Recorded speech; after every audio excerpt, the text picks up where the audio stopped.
வேல் வேல் முருகா, வெற்றிவேல் முருகா.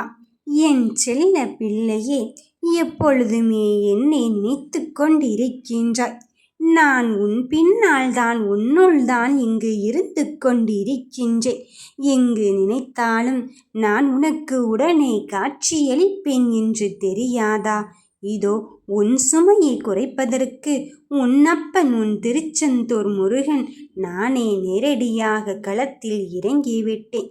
நீ இதற்கு மேல் முடியவே முடியாது அப்பா, எனக்கு சேர வேண்டியதை சேர்த்து விடுங்கள், என் கடன் சுமையை தீர்த்து விடுங்கள் என்று தானே என்னிடம் சொல்லிக் கொண்டிருக்கின்றாய். இதோ உனக்கான முடிவை நான் எடுத்து விட்டேன். விடுகின்ற விடிகள் உனக்கானதாகத்தான் இருக்க போகிறது. நான் முடிவு செய்தால் அதில் மாற்று முடிவு ஏதும் இல்லைதானே? அதன் பிறகு சற்று ஏன் இங்கு யோசித்து கொண்டிருக்கின்றாய்? நிம்மதியே இல்லையே? கண் விழித்து பார்த்தால் கடன் மட்டும்தானே கண்ணுக்கு தெரிந்து கொண்டிருக்கின்றாய் என்று நீ கண் கலங்கிக் கொண்டே இருக்கின்றாய்.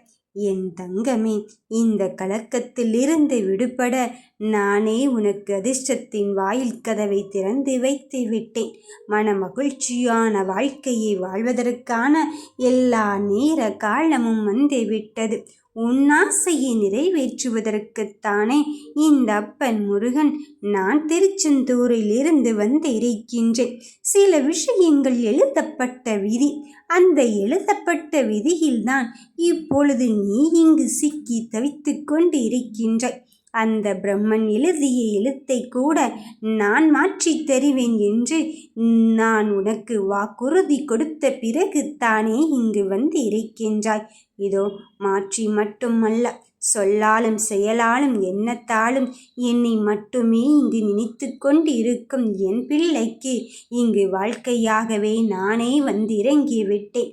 வந்துவிடு அப்பனே முருகா, எனக்கு வேறொன்றும் இல்லை என்று நீ என்னிடம் கண் கலங்கி கேட்டதற்கான விடையை கொடுப்பதற்கு நானே உன்னை தேடி வந்து விட்டேன்.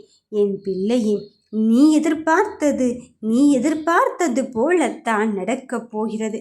அதனால் அத்தான் நான் திரும்ப திரும்ப உன்னிடம் சொல்லிக் கொண்டே இருக்கின்றேன். எண்ணத்தை மாற்றி அமைத்துக்கொள் என்று. எனக்கு எல்லாம் நல்லபடியாகத்தான் இருக்கப் போகிறது. என் அப்பன், என் முருகன் என் கூடத்தான் இருக்கின்றான் என்று நீ நினைத்துக்கொள். அந்த ஒற்றை வார்த்தை தான் உன் வாழ்க்கையை மாற்றப்போகும் நம்பிக்கையின் ஊன்றுகோலாக இருக்கப் போகிறது. என்ன துன்பம் வந்தாலும் என்னை மட்டுமே மனதில் நினைத்துக்கொள். உன் வாழ்வில் நல்ல மாற்றத்தை கொண்டு வருகிறேன்.